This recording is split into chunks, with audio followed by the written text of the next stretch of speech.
Sono diverse le problematiche che i giovani imprenditori agricoli devono fronteggiare nel condurre la propria azienda e sono altrettanto numerose e innovative le proposte che i componenti dell'Associazione Giovani Imprenditori Agricoli della CIA di Padova hanno elaborato nel corso delle ultime settimane e presentate ufficialmente alle istituzioni a Palazzo Moroni, che hanno dato massima disponibilità nel favorire lo sviluppo del mondo agricolo locale. Il settore primario intende tornare ad essere considerato pienamente centrale nel contesto economico nazionale e le giovani generazioni saranno protagoniste di questa rinascita, poiché non esiste futuro senza agricoltura. Siamo qui a ricordare che nel 2012 proprio il Comune di Padova fu uno fra i primi a sottoscrivere la Carta di Matera, in cui viene valorizzata l'attività agricola e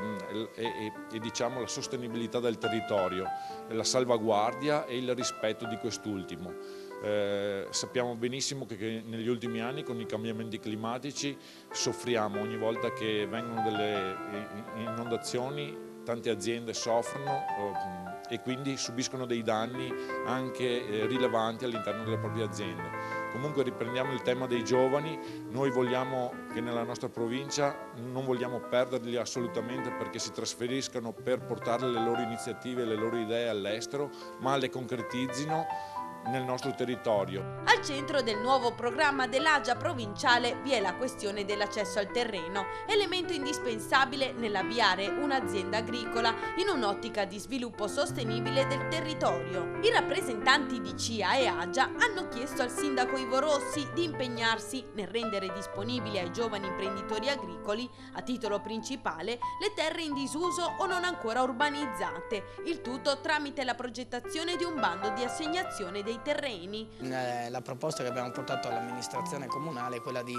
riuscire a destinare delle aree non ancora urbanizzate e in disuso a nuove iniziative produttive che riguardano i giovani agricoltori. Crediamo che una scelta di questo tipo possa rappresentare un'opportunità per i giovani che in questo momento subiscono dalla crisi un grandissimo elemento di difficoltà, pensando a percorsi didattici che riguardano l'agricoltura, un utile progetto e un'utile possibilità per i giovani per entrare nel mondo agricolo e riuscire a valorizzare anche quello che è il territorio comunale. Un percorso che per la CIA parte da lontano, precisamente nel 2012, quando la Confederazione Italiana Agricoltori lanciò a livello nazionale la Carta di Matera, sottoscritta da 86 comuni della provincia padavina. Sono tutti temi sui quali si possono fare molte cose, c'è anche un progetto che si chiama Horizont 2020 che ha a disposizione per tutta Europa 70 miliardi in 6 anni e quindi facciamo che siamo un decimo in un anno. Può arrivare 1 miliardo di euro in Italia e si possono fare moltissime cose, sono i campi dell'innovazione, i campi della ricerca, i campi della qualità della vita, i campi della qualità dell'ambiente, quindi c'è molto da fare.